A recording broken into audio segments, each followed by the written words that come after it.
And we might have a new member or two. And if we do, if you wanted to kind of unmute yourself and kind of tell us how you found out about the classes and what you're excited to learn about, we'd love to hear it. Maybe you've been here before and I just didn't recognize. Um, we've been doing these a long time. Is this an okay time for questions? It is. It's an It is. okay time for a question. Okay. I watched the osteoporosis video, Yep. and I think this is the one that I'm from anyway. And you were talking about how prunes were good for you, and I was wondering how you incorporate it, and then do you have to eat a whole bushel, or what is it? Yeah, so Gregor has a video on that. If you Okay. just do a search on nutritionfacts.org, I don't know what he used, or it's not he personally. I don't know what article, how many prunes that they used, but I usually have about four, sometimes five. I wake up and my wife makes a little tea-like thing first, and then after I'm out of bed, I get kind of a banana and about four or five of these prunes with just maybe a eighth to a quarter cup of walnuts. And that snack holds me over. I kind of go for a walk for 3 miles with my wife, and then we come back and we spend time making our breakfast together. Mm. So that's where I incorporate them. They could be incorporated as an afternoon snack. They could be incorporated as just a serving of fruit at breakfast, lunch, or dinner. Mhm. However you wanted to do that would be reasonable. But I'd encourage you to go on nutritionfacts.org, do a Okay. search for prunes osteoporosis. Okay. Can I One ask? or the other of those words will pick it up. Thank you. Can I ask another question? Of course you may. Thank you. Actually, I have two questions. One is that I think it was on that program that you talked about using purple cabbage in the toilet with your pee. Yeah, Yeah. a fun experiment for Yeah, sure. right. So I did it. So, it was like 6 instead of 7. And I was just curious. So I don't know what to do I mean, I guess you just eat more arugula or you get more oxygen or drink More fruits and more fruit. veggies. Okay, more fruits and veggies. Okay, great. Are you eating close to, I don't know, 9 fruits and veggie servings a day? Or are you closer to 5 or 6? Yeah, 5 or 6. Yeah, maybe. Yeah, so Okay. Gregor would say if you haven't quite made it into, I think it's the blue range Okay. in color, Okay. then you just eat more fruits and vegetables. Scott, do you have anything to add? Yeah, no, that covers it, but Okay. Okay. Thanks I'll for go. asking those questions. And by the way, those videos are on in nutritionfacts.org. You can at Dr. Gregor's site, you just do, I guess it would be a search for, I don't know, he uses the word pea, doesn't he? Or does he Mhm. use um, red cabbage? Okay, maybe red cabbage. Okay. I know I'm being a hog. I got one more question. Okay, that's okay. We've got time tonight, I Thank think. you. So after a year, I did blood work and no more pre-diabetes, and that was great. And the triglycerides are up, and the doctor said, yeah, that usually happens with plant-based. Do, do you know about that? It can happen. How high are your triglycerides? Yeah, I knew you were going to ask. I don't know. Like up to 150 is generally considered okay. If they're 170 or 80 or even under 200, you probably shouldn't give it a second thought, Under 200. Okay. and Yeah. if it's 350 or 500, then I would, you know, do a bit more exercise or Okay. movement in your life and uh, What was the second thing you said? Exercise and what?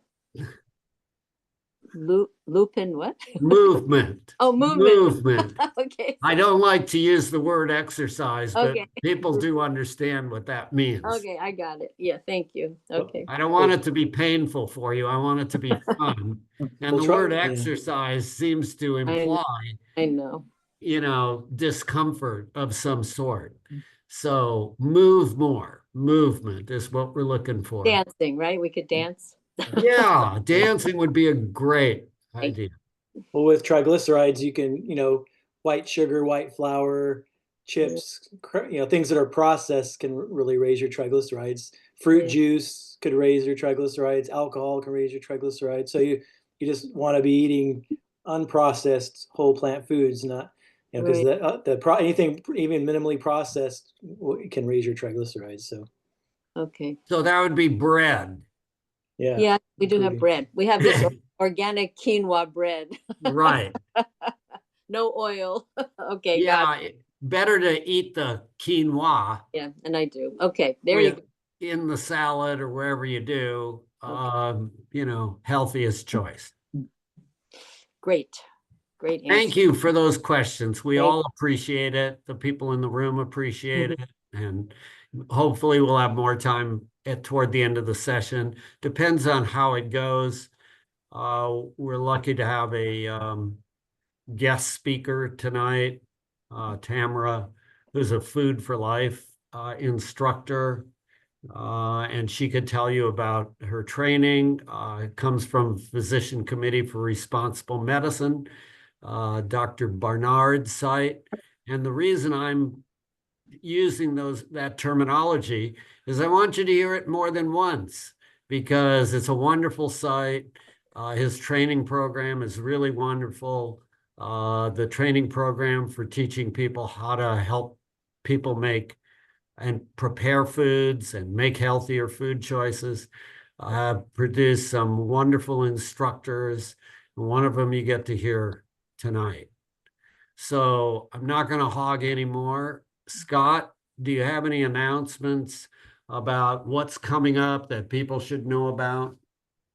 Just if anyone in the room hasn't subscribed to the weekly newsletter, do so on the homepage of livelifestylemedicine.com because it has all the information there. We have a whole bunch of events coming up for everybody in May, so you can go to get the newsletter and see everything coming up. We have the movie night coming up on Saturday, May 3rd. We got the Eugene Vegan Fest at the fairgrounds coming up on Sunday, May 4th. I think the grocery store shopping tour is coming up on Thursday, May 15th. Now that sign-up's required for that one. So I have that information on the newsletter. And then May 31st is the first Live Lifestyle Medicine Community Walk. So all that's coming in the upcoming events section on the newsletter. So check that out. And so if you haven't yet, and so lots of good stuff besides the Friday night in-person classes, these Tuesday night classes, and then also in the upcoming events section on the website, there's also the other lectures that we do at the YMCA that Charlie does at some of the other locations. We do the Campbell Community Center, the Lama Lane.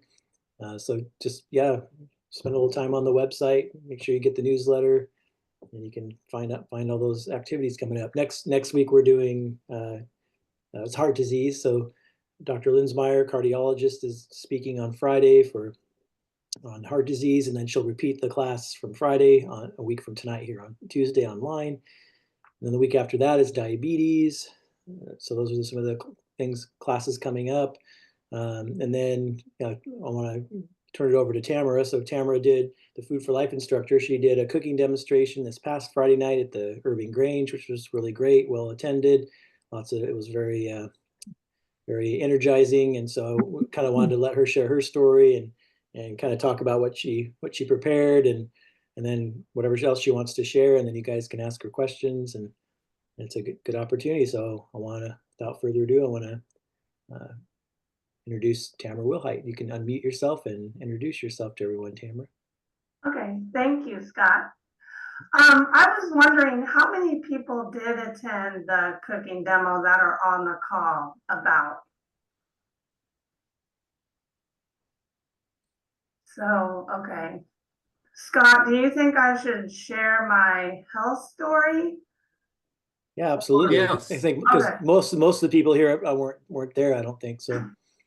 Okay, thank you. So this is my first call, and it was my first cooking demo in quite a while. So I was trained with PCRM as a Food for Life instructor, which I will talk a little bit more about them and their mission and what they do. For me, I found my way to a plant-based diet because I was diagnosed with macular degeneration at the age of 21. Mhm. And macular degeneration is the leading cause of blindness. It's usually diagnosed in your later and later life. But for me, I was diagnosed early, and I went to Portland to the Casey Eye Institute to meet with a specialist. And I had no idea what macular degeneration was, but the doctor told me that I would be blind by the time I was 40, and I wouldn't be able to see faces, drive, read, anything like that. So I came back and met with my local doctor, and he showed me, it was kind of hard to believe that I really had that, and my mom, was with me. So he showed me a picture of a normal eyeball, and then he showed my photos, and it looked like my eye had been snowed on. There were just these little round deposits all over my eyes. And I shared what the doctor had said about me going blind so early. And Dr. John Haynes says, you have a serious disease, but he started telling me that when he was still attending his university, they were studying nutrition, just beginning to study that.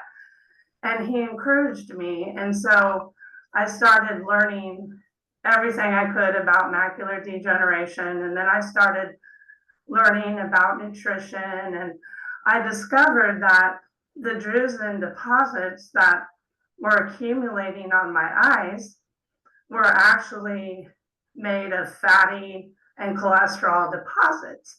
And as I learned about what different foods contain, high fat foods, low fat foods, I learned that cholesterol is only in animal products. I just wondered to myself, what if I ate less fat? What if I eliminate cholesterol from my diet? Could I slow down these deposits that were happening? Because basically I was eating a lot of fatty foods, a lot of processed foods, a lot of animal foods. And then I started learning about the power of fruits, vegetables, the antioxidants, the phytochemicals, the fiber in foods, learning that all the different colors that food contain different phytochemicals, different antioxidants, and how these things can help heal your cells, can help protect the eyes from UV radiation, just all these great things. And I realized I was eating foods that were harming my health, and I really wasn't eating the foods that could benefit, heal, or prevent this disease. So I continued to read and learn and change my diet. And over time, I basically completely eliminated all animal products and started focusing on trying to eat as many different colors of fruits and vegetables, high fiber diet, protecting my eyes from the sunlight, staying away from smoke, and just all the different things I could. And I'm now 55, and my eye disease has not progressed at all. And I know for sure that it's been my diet and lifestyle that have helped me. And along my journey, my mom was diagnosed with breast cancer. And so I started studying that, trying to learn what I could. And that is actually how I learned about the Physicians Committee for Responsible Medicine, or PCRM. Dr. Bernard has a lot of books. I actually found a book called Fit for Life, and I went to his website, which it's a wonderful website. It has all kinds of resources. You can learn about specific diseases. You can find recipes. You can learn about research. You can find Food for Life instructors in your area. They have a lot of free resources available. So that's when I really started learning that this high nutrient diet really is good, not only for macular degeneration, but it's good for breast disease, cancer prevention, heart disease, diabetes. Basically, it helps everything. And so that has been my focus. And I've had a long time to cook because back when I was diagnosed, there really wasn't an internet and a Google. Now you can just say, vegan, fill in the blank, and you'll have all kinds of recipes and YouTube videos pop up to help you figure out how to cook something. But back then, it was pretty much me finding a book at Smith Family Bookstore, coming home and trying to work with it. And so I do enjoy sharing what the recipes that I like and the things that have helped me to be able to eat more fruits, more vegetables. And I haven't ate animal products in probably 25 or more years, actually. And so I feel like my health is thriving, and I've only benefited from this type of diet.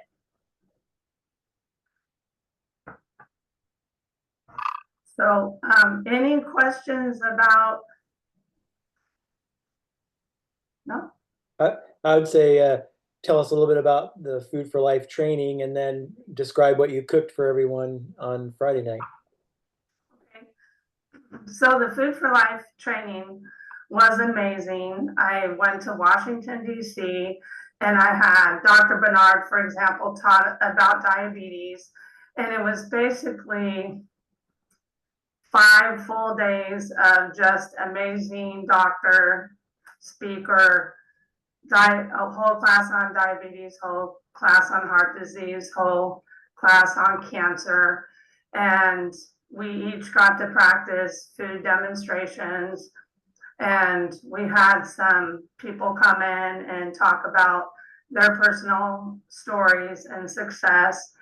And at the class that we did last, I did brown rice I wanted to do a simple basic recipe that is really easy, doesn't take a lot of time, is really filling. And so we did brown rice in the Instapot or the rice cooker, pinto beans, and then I did what I call toppings, where I basically just take all kinds of different things that look good at the farmer's market or at the store, chopped up a red bell pepper, an orange bell pepper, green onion, parsley, cilantro, dill, and made 2 different sauces to go on the top, which one is kind of a ranch-ish type, which is cashews and garlic and dill. And then another kind of tzatziki one, which is also a white one, cashews, but has cucumber in it. And then made some really good red Russian kale with red onion and a little tamari and lemon, and just sauteed and put that along on the side. And we had a green monster smoothie, and that is a nice way to get some spinach. It was made out of apple juice, frozen mango, frozen pineapple, spinach. And then for dessert, we had a chocolate mousse with strawberries on top. And the chocolate mousse was actually a blend of silken soft tofu and a little maple syrup, a touch of vanilla, and then melted chocolate chips, and you just blend that all up together and put it in the refrigerator for a time. And it turns into a really delicious mousse. And then usually I'll just put whatever type of berries is in season. And it's nice to have some blueberries, raspberries, strawberries, and just have a well-rounded meal that way. And I just talked about basically the way that I like to eat is I typically look for some type of starch, so rice or beans or quinoa, potatoes, and then I add beans, pinto beans, kidney beans, black beans, whatever beans that you enjoy. And then I add the toppings and I add the sauce. I enjoy making what's called a no cheese sauce, which a lot of people have heard about now, which is made with potatoes, carrots, cashews, onions, garlics in the Instapot, and then you blend that with some spices and things in your blender. Or I also make a cauliflower Alfredo sauce. So again, the Instapot is my friend. I just put it in there, cauliflower, cashews, garlic, onion, and then blend that with some soy milk, nutritional yeast, and other things in the blender. And so basically just some type of sauce and then some type of vegetable. And then I also try to add fruit with each meal. So basically on my table, I have a bowl of apples right now, oranges, bananas, whatever looks good and is in season, and just add that on the side to whatever we're eating. And then just try to, as people say, eat the rainbow, just try to eat as many different colors. And I don't take any supplements, vitamins, or anything. I kind of learned that our body just needs a lot of different nutrients in the packages that they come in, which is food. And as long as you're eating a wide variety and enough calories, I feel like my nutrition is really good. With the exception of B12, correct? Yeah, when I remember to take it, I do take it, you know, every now and then. But yes, B12 is important. And then kind of based on some feedback I got from surveys that people after the class took, which I really appreciated. One of the, there were basically 3 things on there, so I'll just talk about that. Eating out. So sometimes when you're trying to eat the whole food plant-based diet, and you want to go out with your friends, but you want to eat the nutritious things, I've kind of learned, like at a Mexican restaurant, it's really easy to get the rice, the whole beans, you know, no cheese, some corn tortillas, a little guacamole if you want. And I just either get those all as side items or get the veggie fajitas. Mexican is really easy. Italian, usually you can find just a marinara sauce with the pasta. When you're looking at, like my dad, sadly, he wants to go to the steakhouse. So if there's an event I just can't miss, you know, I'm never going to choose to go eat at the steakhouse. But since I knew that I needed to go, I called ahead when I knew they would not be busy. And I just said, hey, I'll be there with my family. Do you have a baked potato? You know, can you steam vegetables? What do you have available for me? And generally, when you approach it like that, they're very happy to talk to you, and you can kind of pre-plan. Also, like I will take my sauce and my toppings in my purse, and I'll carry it in with me, and then I'll order a baked potato, you know, and a salad with no dressing. And, you know, I'm still paying the same price, and I give a good tip, so I don't feel bad getting my own sauce and my own dressing out to add to that. Also, if I'm going to somebody's house for a meal and I don't want to feel like a burden, I don't want them to try to plan their meal around me, I always offer to bring something, or I just bring something and share it. Lots of times I've gone to get whatever I brought and it's close to gone, so that's always fun too. Family support was another thing that was on the surveys people had questions about. Sometimes everyone in the household is not eating the same way, so that can be difficult. Basically in my house, there's no meat or anything like that here. So luckily for me, I don't have that problem. But if I was just starting out, say my husband wanted to eat meat, it would be difficult for me at this point in my journey I couldn't do that. But if I needed to, then I would try to find some way. Here's my meal, rice, beans. And if you want to add something to that, you can. And just try to maybe have a separate meal in the freezer for them, or if they're eating like snack type foods and you don't want to be tempted, have them in a separate cupboard somewhere that you don't have to open up and see the Oreos every time, so you don't even know that they're there. And just don't be afraid to ask your family for support and to understand where you're at.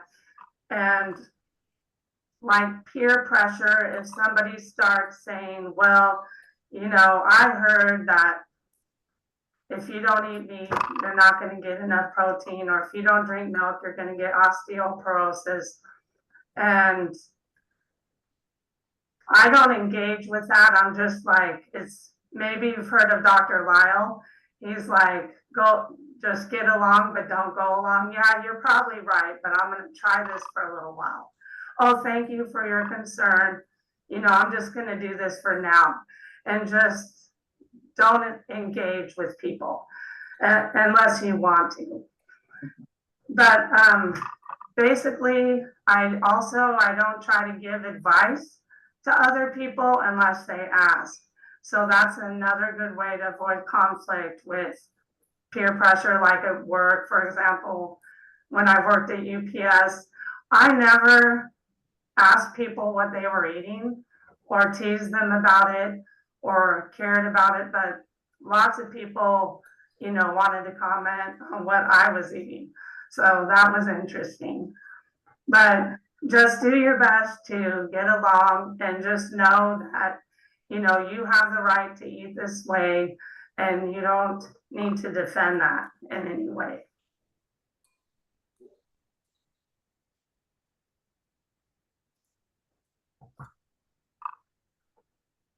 Thanks. Does anyone have questions for Tamera? Yeah, my doctor says it's working for me. Yeah. Oh, deep fry their rice. I'm looking at the chat. So deep fry their rice? Wow. I have noticed that's a really good point, because I've gotten a veggie burger before and I'm like, I'm pretty sure this was deep fried, which I do try to avoid. And so that is a really good point about the deep frying.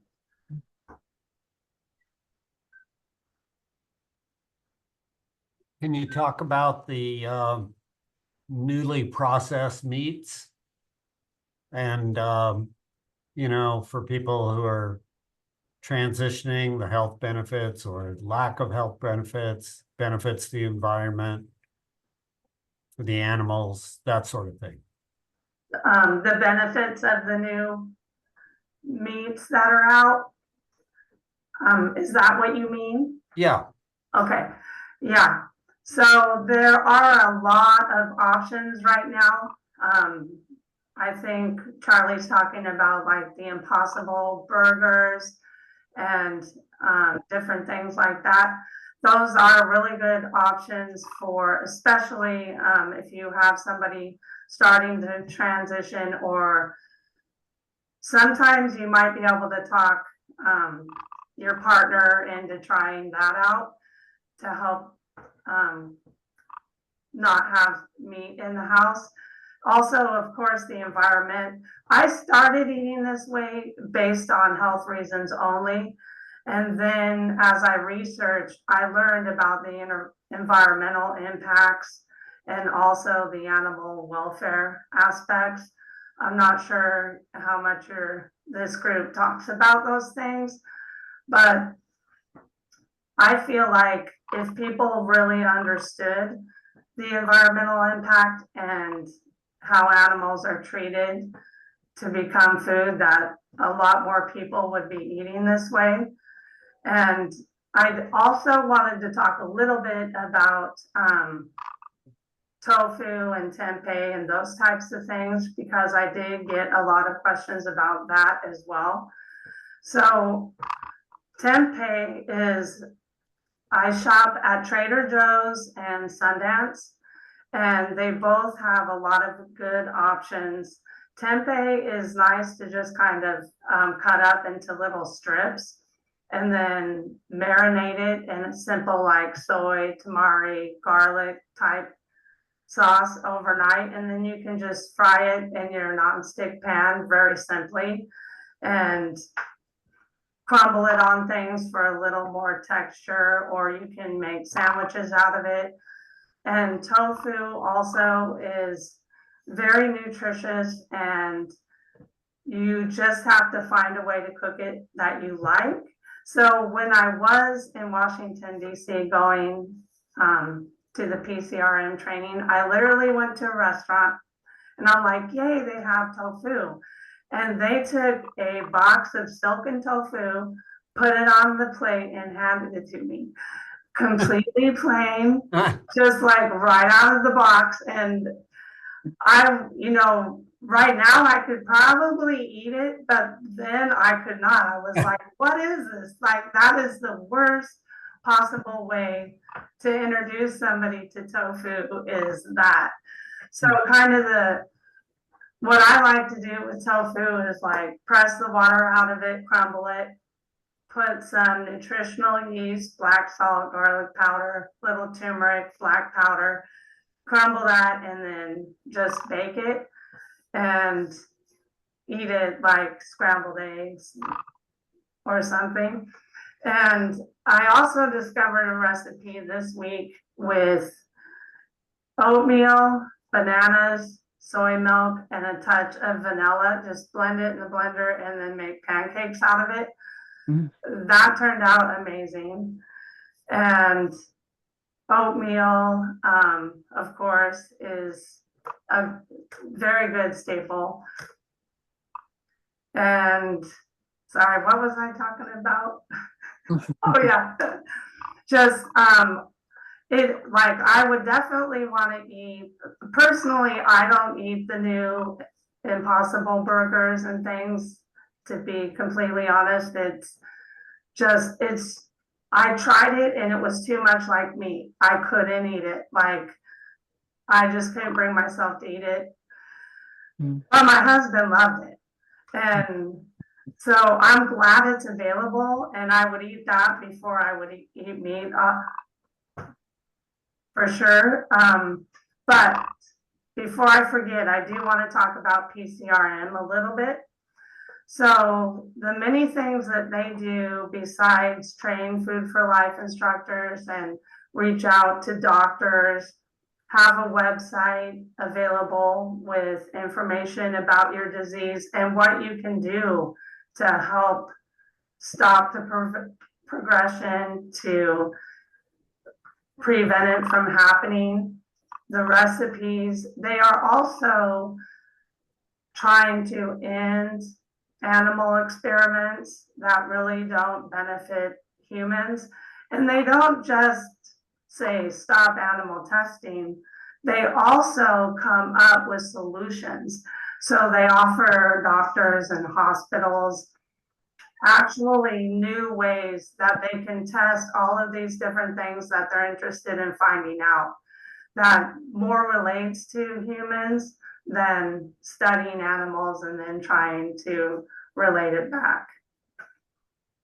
So pcm.org, you can go there and you can check out their website, and they're just really good in many ways. Some people believe soy causes feminization or estrogen effects. You want to talk about soy a little bit?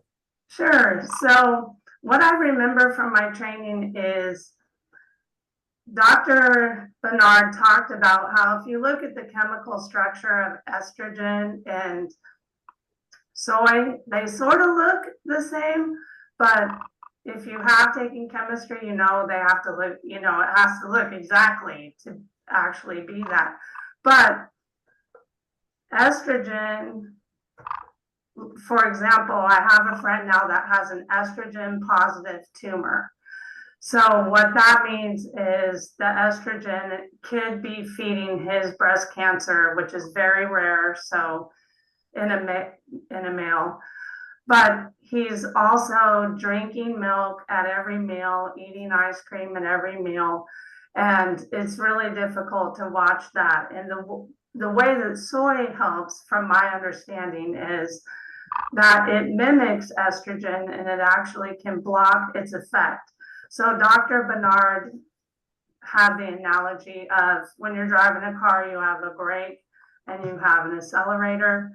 You know, eating estrogen, animal products with estrogen is like, or having excess fat, which stores estrogen, is like pressing on the accelerator toward cancer or problems with estrogen, whereas soy is putting on the brake, stopping you from having those problems.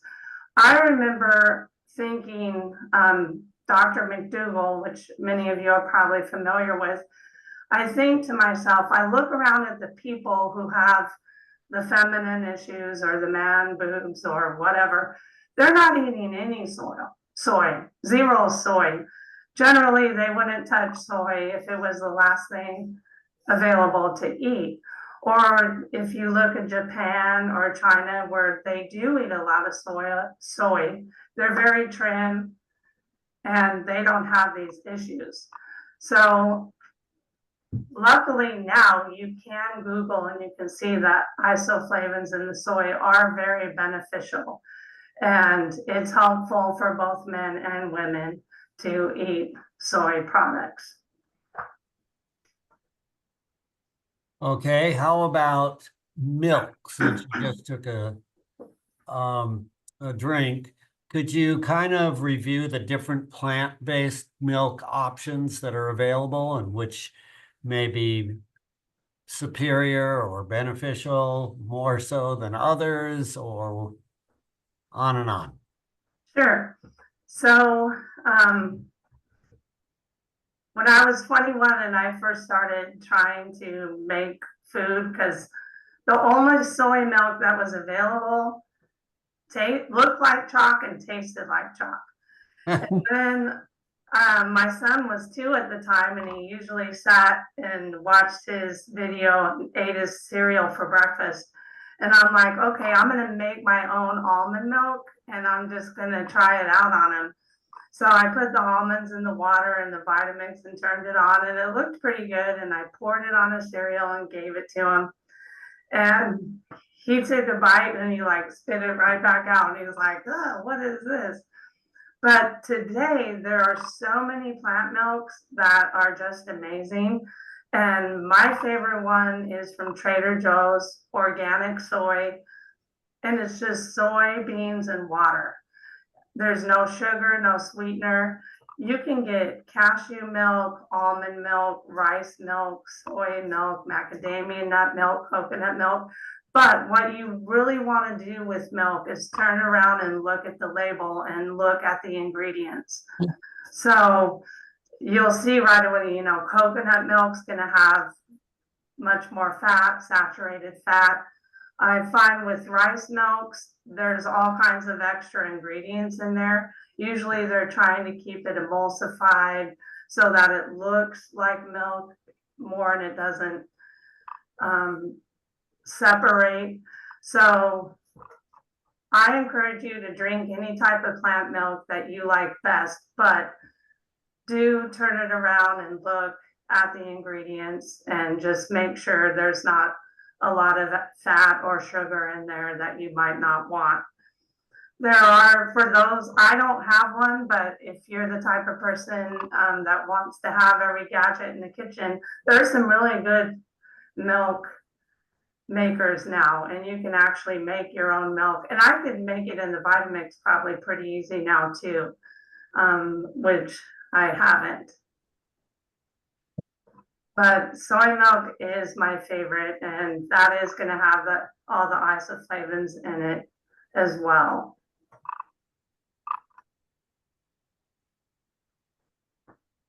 Are there any other questions from people in the class? Let's see, shelf-stable tofu. Okay, so the shelf-stable tofu, I got mine at Sundance. I know Market of Choice has it. They generally have it in the cold section. Whole Foods has it. Trader Joe's does not have the shelf-stable type. They have really good other one. And the fry pan I use is called a Scan Pan, SCAN. And my doctor has Parkinson's. I'm trying to study good. Yes, my aunt has Parkinson's disease also. That's very difficult.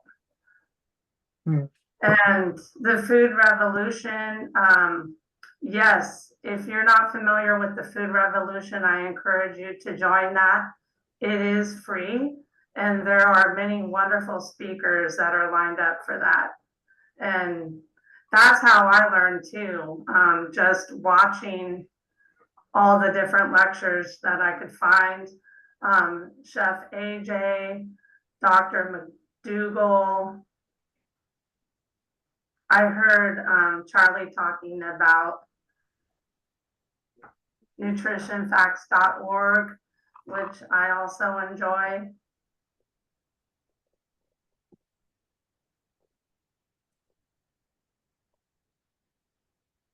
And then I'll go ahead and mention also carrot dogs. In case you didn't hear about the carrot dogs from my class, I did have a lot of people reach out for that recipe. So you can make carrot dogs in your Instant Pot, or you can boil the carrots. They turn out amazing. My 13-year-old niece, all the kids in my family actually love them. And you just cook the carrots and then you marinate them in a soy sauce, garlic, touch of maple syrup, liquid smoke, onion powder, and then you just put them on a bun and put whatever you like on there. And you can find a recipe easily now if you just search carrot dog, in fact. But I found the recipe I used from the Brand New Vegan. And if you Google Brand New Vegan, Chuck Underwood, his site will come up. He focuses a lot on comfort type foods. And so he has a lot of vegan recipes that appeal. And they're generally no oil and whole food plant-based as well. And then the other couple things I wanted to mention as far as my vision goes, I also discovered green tea. So I feel like green tea is very beneficial. And I do drink green tea daily. I usually get a wide range of different green teas from Mountain Rose Herbs.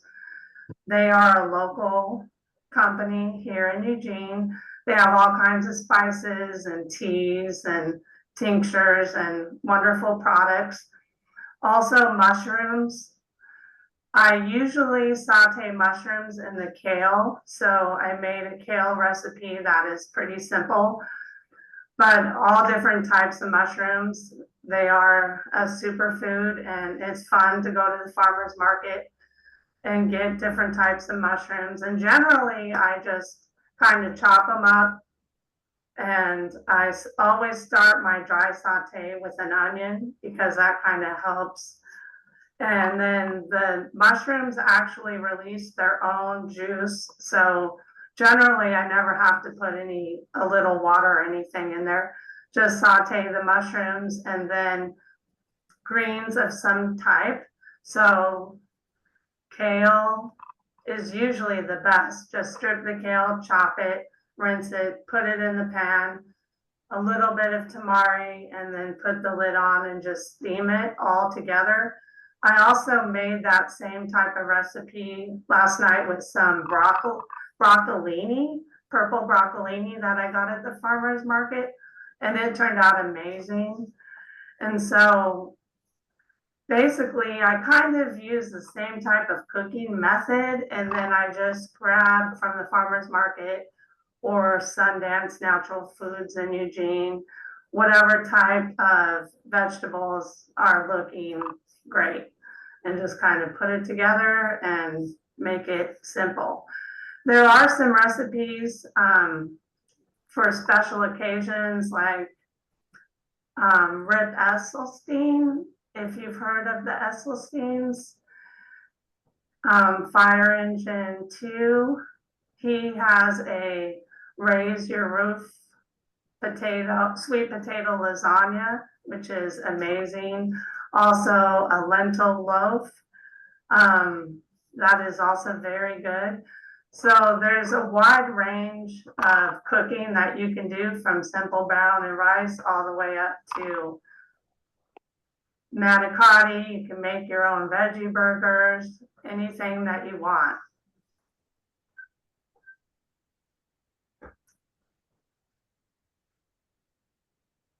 Yeah, thanks for sharing all that. Some really great ideas you have.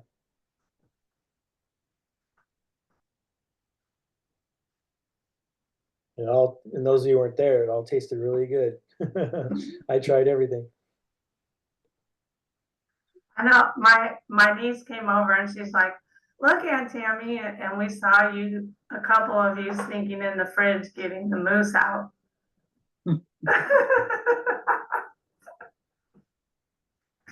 How's Gusto? No interview, not yet. Not me, anyway.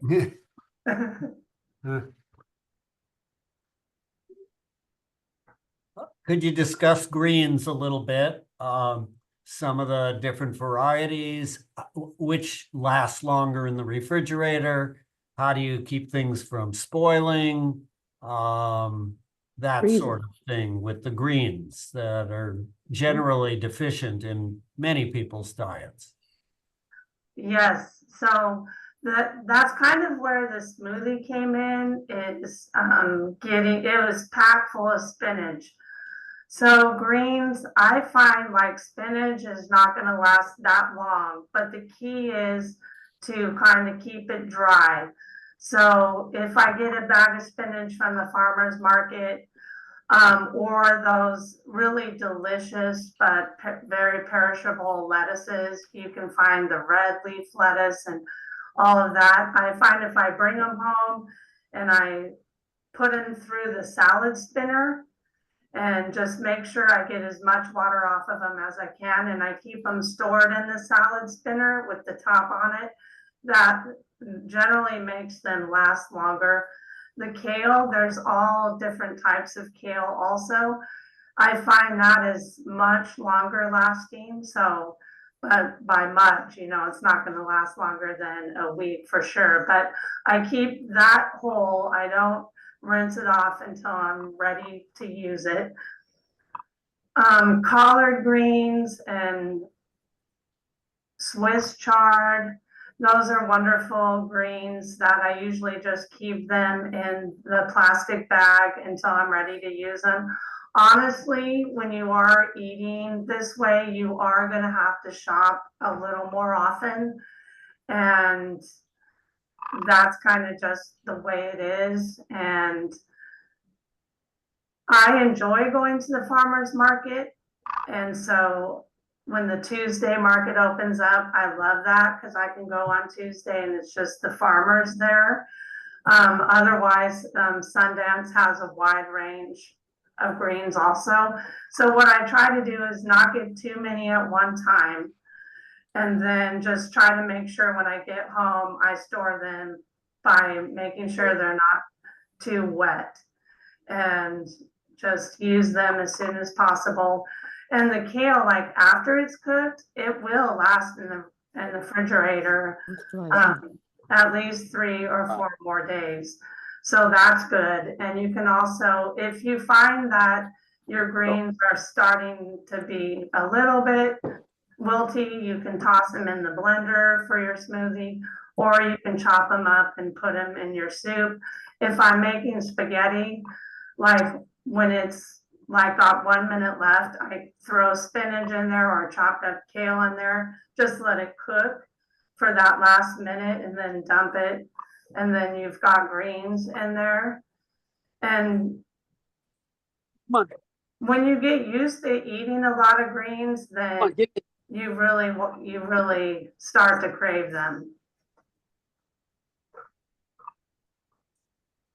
And as far as the herbs goes, sometimes like cilantro, parsley, basil, if you keep them like in a little glass, like you would flowers in a vase, sometimes that will help them last longer. Or if you wrap a wet paper towel around their stem and then put them together in a bag in the refrigerator. Also, Trader Joe's has these reusable, not sure, maybe they're silicone Ziploc bags that you can wash and just use over and over again. I've had good luck putting things in those, parsley and different fresh herbs in there, and making sure that they're sealed. They seem to last better there. And then things like carrots and celery and radish, if you actually store them in water, they tend to stay crisp and nice a lot longer. But basically, I do have to shop like twice a week. So just try to enjoy it and replace things. Bananas, I usually get a lot of bananas, and then you can make all kinds of wonderful things out of ground bananas. So you've probably heard of nice cream. So you take your bananas when they're really ripe and break them in chunks and freeze them. And then you can put them in the blender with a touch of soy milk and a little vanilla and blend it up like a soft serve ice cream. Or you can make oatmeal cookies out of them pretty easily. It's just banana, oatmeal, blended up with a little peanut butter or nut butter and some vegan chips if you want to make it extra good.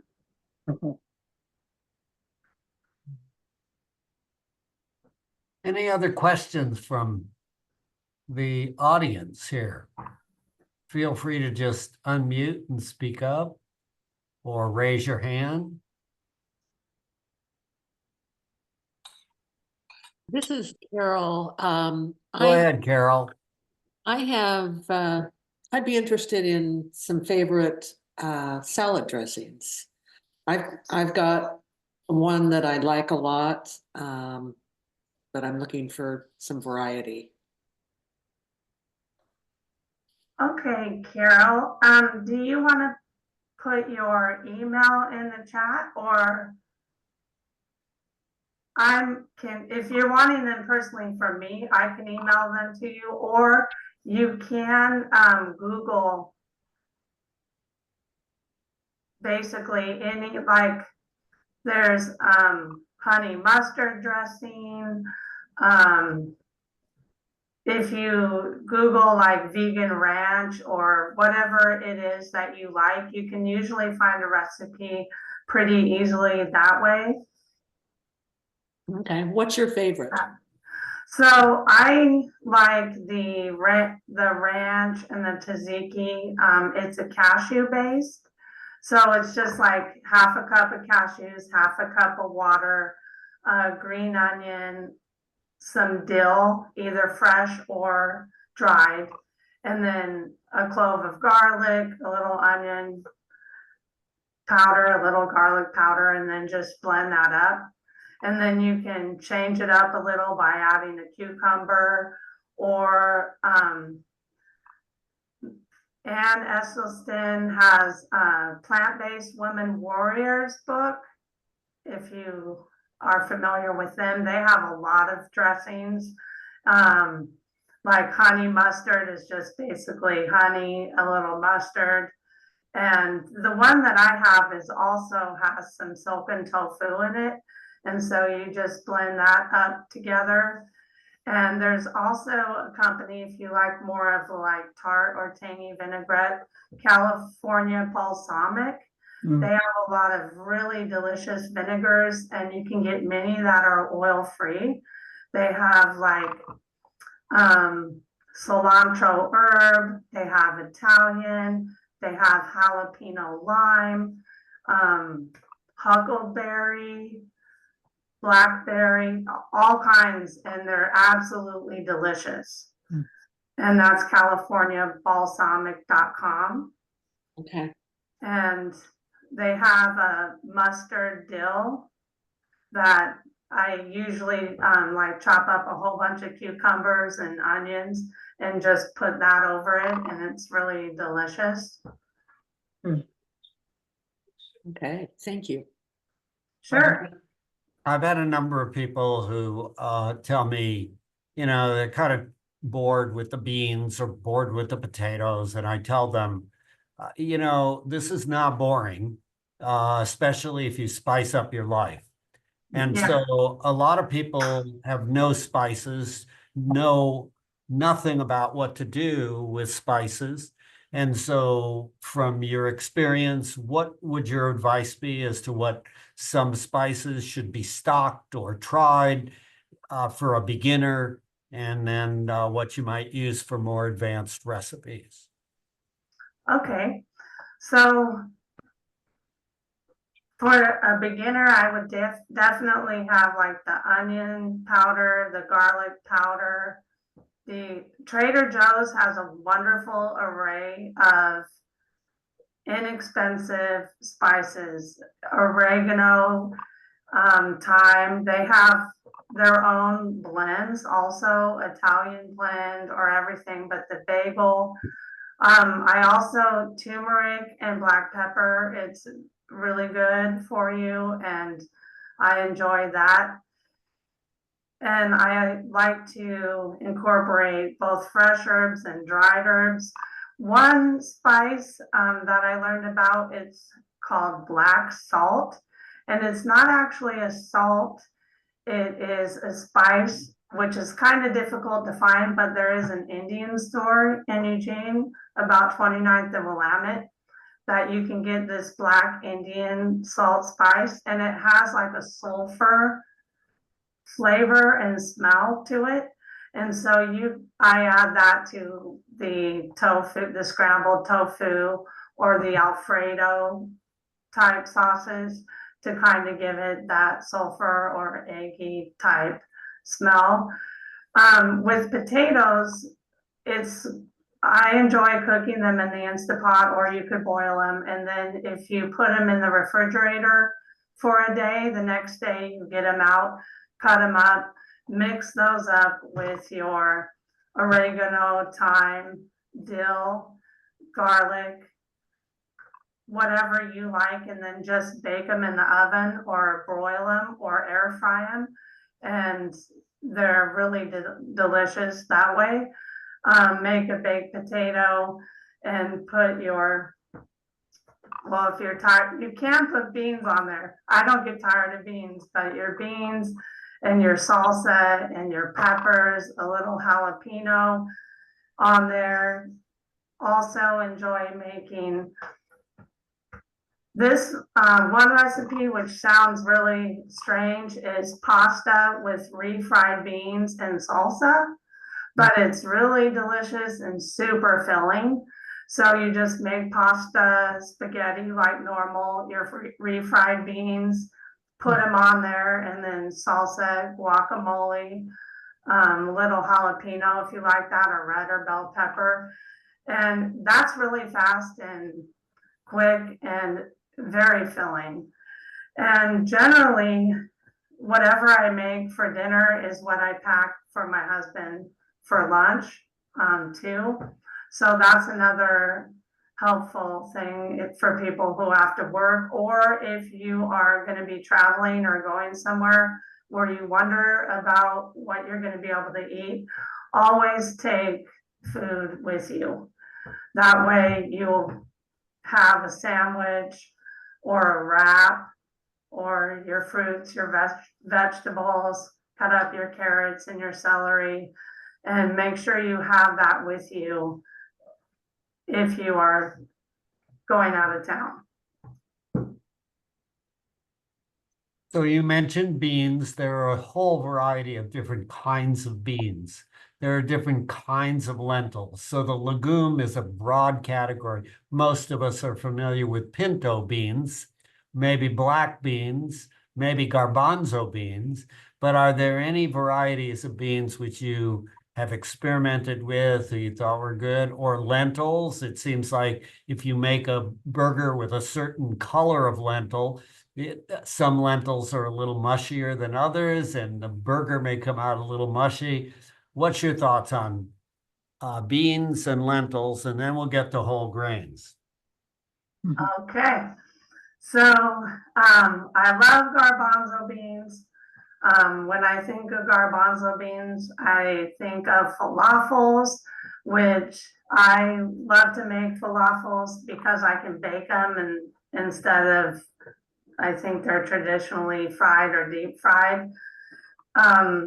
I enjoy putting garbanzo beans on my salads cold, or making a bowl of rice and garbanzo beans. That's usually what I would use the tzatziki type sauce on.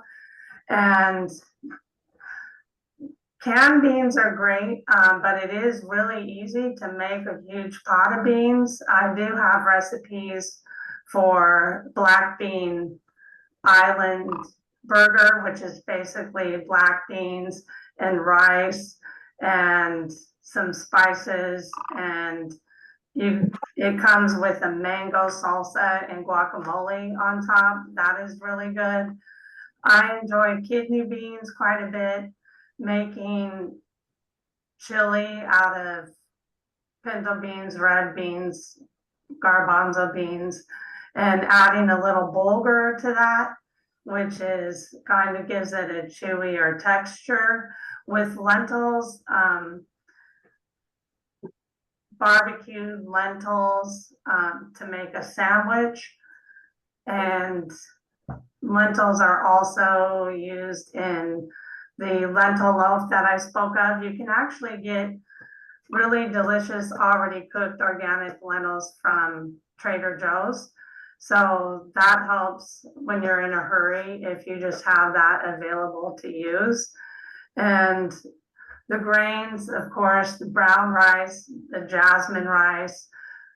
I enjoy getting frozen edamame or the green soybean and pairing that with some jasmine rice and other toppings. And Trader Joe's also has a delicious vegan dumpling that you can steam, and you can create your own dipping sauce. Again, the California balsamic has many flavors, oil-free. So we'll make jasmine rice, the edamame, broccoli, corn, and then put a few pot stickers around that. And that's a very delicious meal.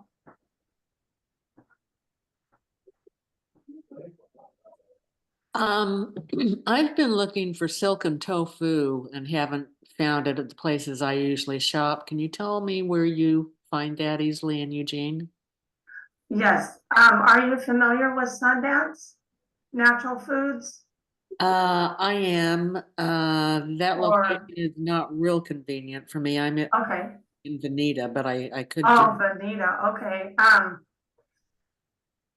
but I my- usually go into Eugene once a week for food. okay. I know for sure, Market of Choice has it, Whole Foods has it, Sundance has it. So far, Trader Joe's does not have it, Costco does not have it. Costco has a wonderful deal on the water packed tofu. You could probably order it, you could definitely order it also, if you were interested in doing that. Okay, But I don't shop at anywhere else really, so I'm not sure. But you could call in advance and ask. okay. Thank you. Sure.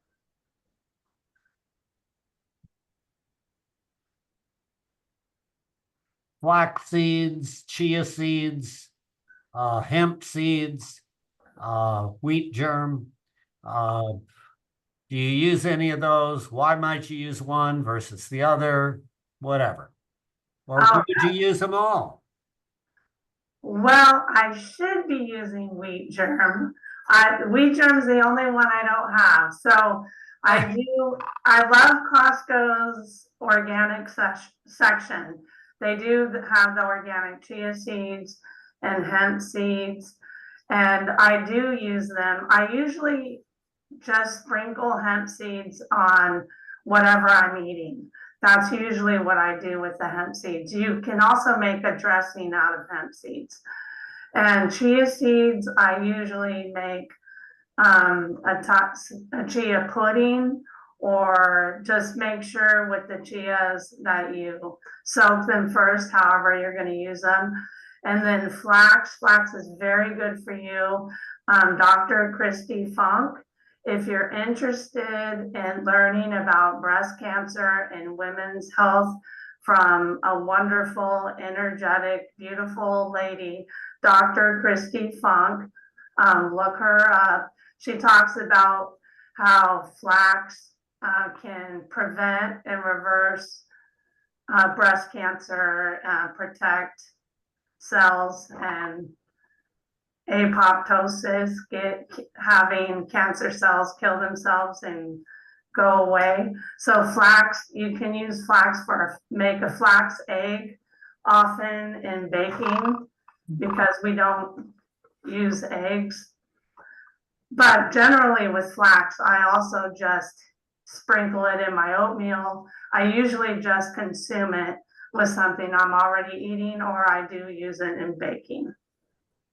Could you spell her name for us? Yes.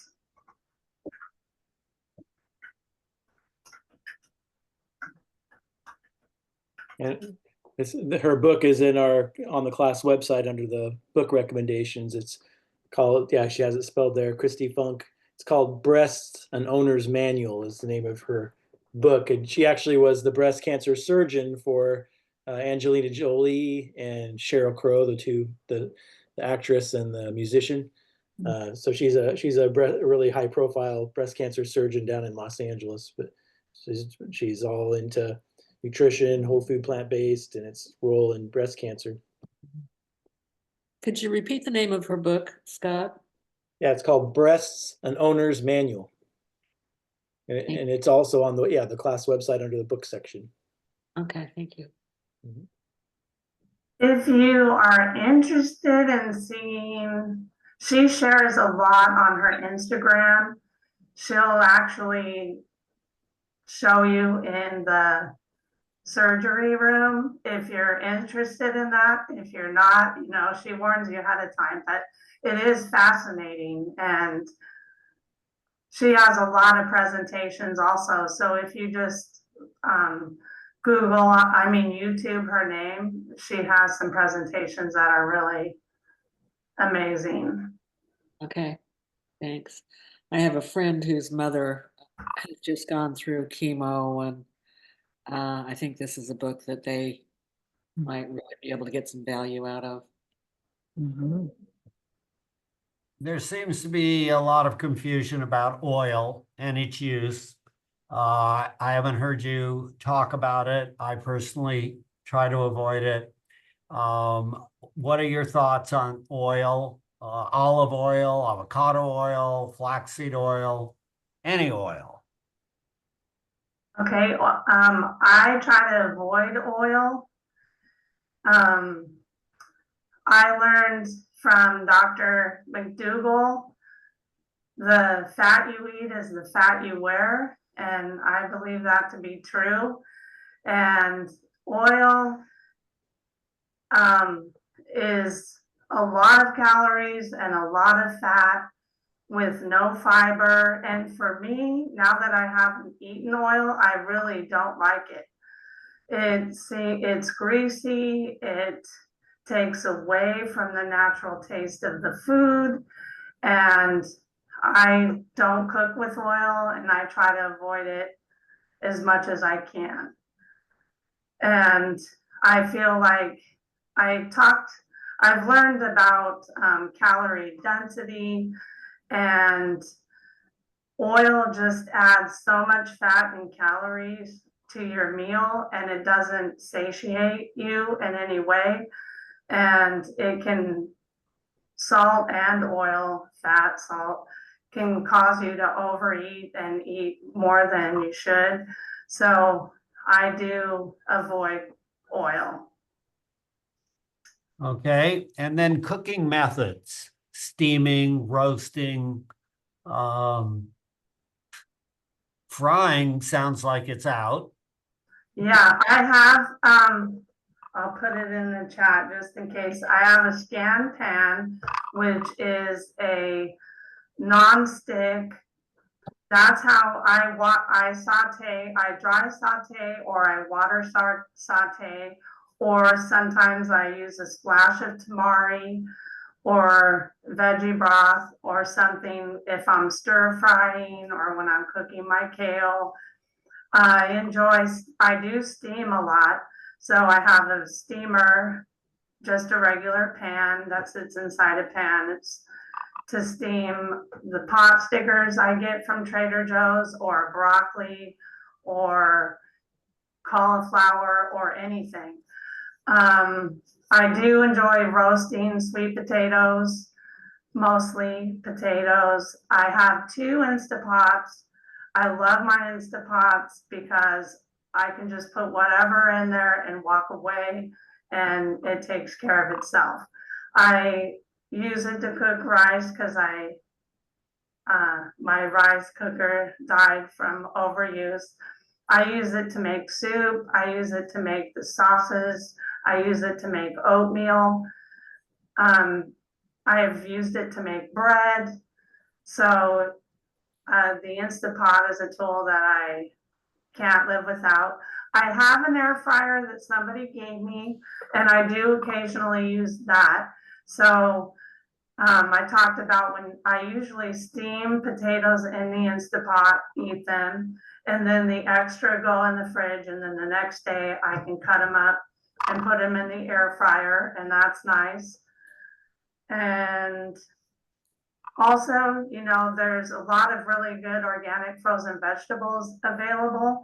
So if you're short on time, I know both Costco and Trader Joe's has mixes of vegetables that you could just toss in your pan and saute with a little tamari, garlic, ginger. And so that's available as well. Okay, my last question, I'm going to pick your brain so that you might share with the group about the nuances connected with garlic or broccoli, heating it up and destroying enzyme and whatever. You want to share that with them? Sure. So there are people who say, okay, if you cook it, you're going to destroy all the enzymes, or the nutrition is going to be less. So if you're concerned about that, cut up your onion and leave part of it on the cutting board, or just wait for about 15 minutes to cook it, or you can leave a portion of your garlic or onion there to mix in. Same thing with broccoli, just chop a little bit of it and leave it raw and sprinkle it in on your cooked, and then you're gonna have all of those enzymes. Also, you don't wanna burn garlic. So generally, whatever I'm cooking, I start with the onion, cook it 2-3 minutes. When it starts sort of sticking, that's when I put the garlic in. And also, if you put your dry herbs in at this point, like if you're making spaghetti sauce, do your onion, do your garlic, and then throw in your oregano, thyme, basil, and just kind of dry roast it in there, and then put your tomatoes in. That's generally how I do with the garlic and also the ginger. Just I do have a small mini chopper that is good for chopping garlic and ginger, and having that available. Just don't burn your garlic. Does that answer your question about the enzymes, Charlie? Yes, yeah.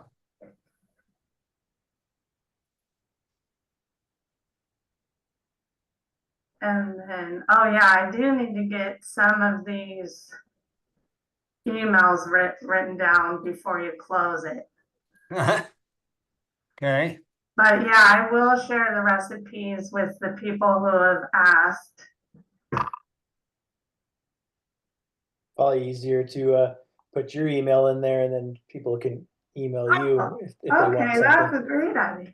That'd be easier than having to write down everyone's email. Good thought. Well, now's your chance to, ask the cooking question. Whatever your struggles are and how you might help to become a better cook or to prepare your meals a little differently. It's a good opportunity. Don't be afraid to try new things. And I used to feel like I had to have a recipe for everything and I had to follow it perfectly. And if I didn't have one thing on the recipe, I couldn't make it. And I've learned that, especially cooking and eating this way, it's going to turn out okay. And it's okay if you just leave something out and you add what you like, and you just kind of learn whatever you like. If you don't like beets, don't try to force yourself to eat beets just because they are a superfood. That is true, but find something else to eat. Which, speaking of beets, I really don't enjoy eating raw beets, but I do enjoy carrot, apple, beet, ginger juice. And I also discovered an amazing beet burger recipe. And it turns out beautiful pink burger, and it's also delicious. So I just encourage everyone just to try, start out easy, think of something you like, use Google. Google's your friend to find the recipes. But just don't stress. And if it doesn't turn out, don't worry about it. That's how you learn, and you try again. It seems like you don't have to have a cookbook to bake a potato, cut it open, and put in ingredients. But there's a certain subset of people who have to have a cookbook because they're transitioning and they just need it for whatever reason. Can you name your top 2 or 3 cookbooks if you were to recommend to the group what resources they might use for recipes? They're online too on Live Lifestyle Medicine, but like this is Dr. Rip Esselstyn that I was talking about. And again, his son. Email me, Veganomicon. Isa does it. I have. What is that? What's the last one? Do that one more time. Wait, There, Isa does it. By who? I'll type it in. Okay. I have so many cookbooks. And Jeff says there is a new cookbook out today, How Not to Age by Dr. Greger, Yes. which my wife just got, and there's some good looking recipes. Sorry, I wanted to make sure I got this one in. So this A is what plant-based woman warrior. yeah, for the person who was asking about the sauces, this book here has a whole section of dressings and sauces. But yeah, I say you don't need a cookbook, but I probably have 50 cookbooks. Oh, she glows is one of my wife's favorite. Yeah, yes. And straight up food, yeah, I can recommend cookbooks all day. Well, are there any other questions? That was pretty fun.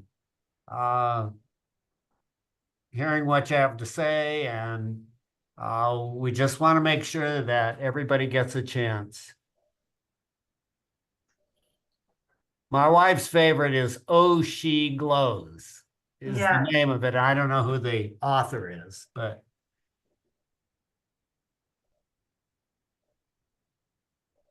Yeah, thank you, Tamara. That was really helpful. Any other last questions, comments, anything before we call it a night?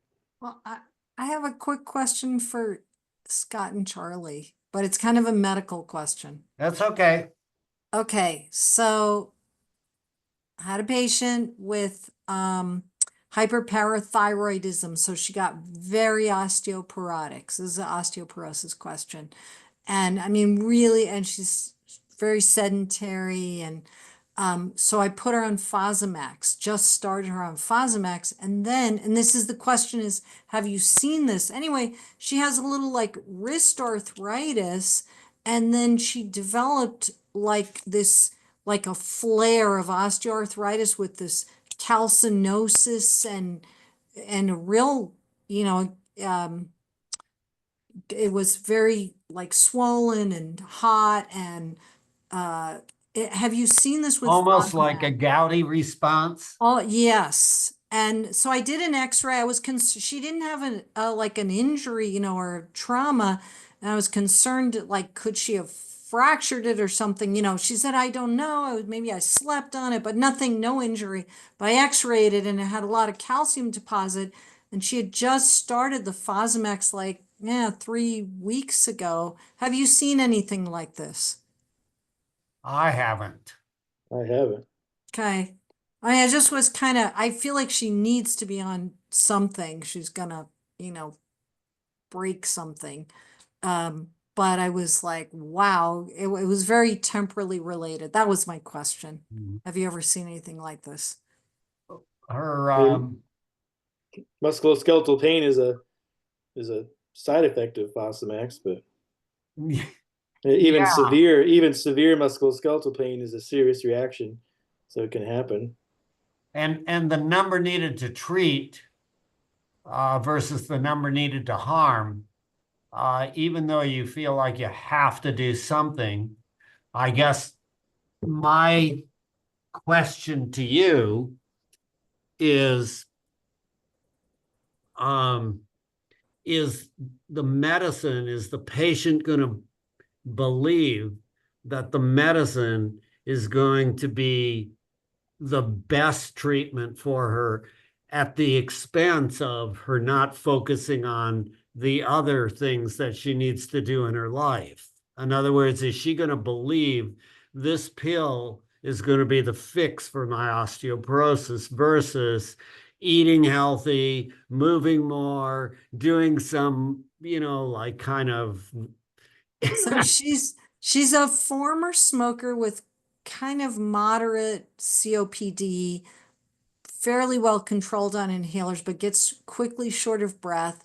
She's not going to exercise. She lives on like white bread sandwiches, you know, like Wonder Bread sandwiches Yeah. with bologna and cheese. I see. not interested in changing. I mean, I discussed it. She's not, does not feel like she can go exercise any more than she does now. No. And her, like her risk of a hip fracture, 10-year risk was like 36%. It's really bad because she was a heavy smoker for many years. Right. And then she had the hyperparathyroidism. And yes, I feel like she's got to be on something. She's getting Yeah, great. so I get that because it does make you feel better. But the reality is, the reality is, is, you have the alcoholic, and so it says he's not, or he or she are not going to give up the drinking because Right. they're just not going to do it. So you put them on what? Antabuse or some other medicine to try to make them nauseated because you're doing something, but they ultimately stop taking it. And so you can write the medicine, but whether she continues on, she may have No, some no, stomach she's taking irritation. it. Is she? She is There's taking one. it. And I said, wow, this thing on your wrist, like, I don't know if I've never seen Fosamax do this before, but I Yeah. just wonder because you just started on it. Um, I've had a couple of patients literally roll over in bed and fracture. And that is Who weren't taking any medicine. correct. And then if you listen to Gregor, you see the jaw necrosis, you see I'm, the femur that fractures spontaneously for those people who are taking the Fosamax. And I, so you say, which category are you going to be in? And you could flip a coin because you really don't know if this patient you're trying to help might be in that category, as opposed to, is the Fosamax, it's my understanding that it's likely not going to prevent a hip fracture. It will prevent wrist fractures, maybe spinal, lumbar fractures. But the hip fracture that you're really concerned about, she's going to lose her life with. I don't think the Fosamax actually fixes that. I may be incorrect, but that's my latest understanding. It's about 10%. It's about 10%. It's about a 10% relative risk reduction of a hip fracture, 30% relative risk reduction for a spinal fracture. That's what the overall data is for bisphosphonates. uh, I wish we could tell you, yeah, we've seen this before, but we can't. okay. Well, I mean, again, this, I hope it was not related. It was just so weird and bizarre. And I started this like 3 weeks ago and then boom, All she, right, so did she have to stop the medicine or are you continuing it on to see what happens? I gave her a short course of prednisone while I was waiting for x-ray results and stuff. The prednisone helped. Um, and no, I continued the Fosamax for now. Okay, so then you're going to see the prednisone's going to wear off. If she continues to have another flare, then you're going to probably stop the medicine, say, let's just wait and see what happens when we take you off. And then we can restart it again in a couple months. And then if she gets it again, you're going to say, we're not using this. Hmm. I'll tell her to get some prunes. She There you go. might do that. Might be Prunes, one. prunes, and I think almonds. If you do an osteoporosis search on nutrition facts, you'll come up with several videos for her.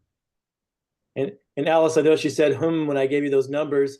The higher numbers that you might get from the pharmaceutical insert or the drug company is higher when it's somebody that's bedridden in a nursing home. But when you're looking at people that are the general population out and about, that's the actual data for bisphosphonates. She's not a super out and about type. Yeah, but I mean, I'm just telling you, people that are Right. not getting sunshine, they're mostly bedridden and in a nursing home, they get a little bit better numbers than the 10 and the 30 that I quoted. But Right. the rest of the data on the general population, that is accurate. That what I mentioned. Yeah, no, I believe you. I wasn't, the Okay. was like, Okay. like, Okay. a I thought groan. you It were second wasn't, guessing my information. So I was gonna no. It was like I'm doubling down on there, that.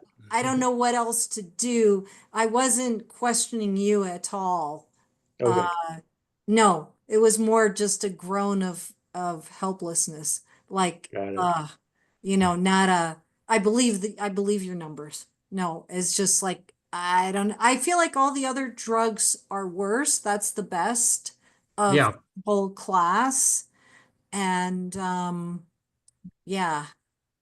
So eh, I and that's not a questioning groan to Scott. It's just like, oh, what do I do? Like Yeah. I feel like the Fosamax feels like the right choice for her. I think she's just so high risk. She was Yeah. probably osteoporotic from the years of smoking, and then the hyperparathyroidism, and her vitamin D is good. We got a D up. But yeah, and she's not an exerciser. We talked about that. Forget vegan diet. Yeah. So she's going to stay at high risk, basically. Yes. And Okay. yeah. Well, just keep doing the best you can on that. Thanks for the question. It's interesting, and we'll keep our eyes and ears open, see if we see anything else. Yeah. Tamara, that was wonderful. We Mhm. enjoyed it. Thank you very much. As you see, the first couple minutes, there were 6 people, and then it translated out to about 20 or so by the time a few minutes went by. So anyway, we appreciate you doing this and look forward to hearing from you in the future. Thank you very much. Yeah, and try to send me your a little one paragraph bio, your picture, and your not email, and I'll get you up on the website as one of the About Us section on our Live Lifestyle Medicine website. That's amazing. Thank you. Yeah, you're welcome. Okay, All right. everybody, it's been another nice, fun night. And Scott mentioned Kristen Linsmar, the cardiologist, going to be talking this Friday and then again next Tuesday on what is it? Heart issues, I imagine.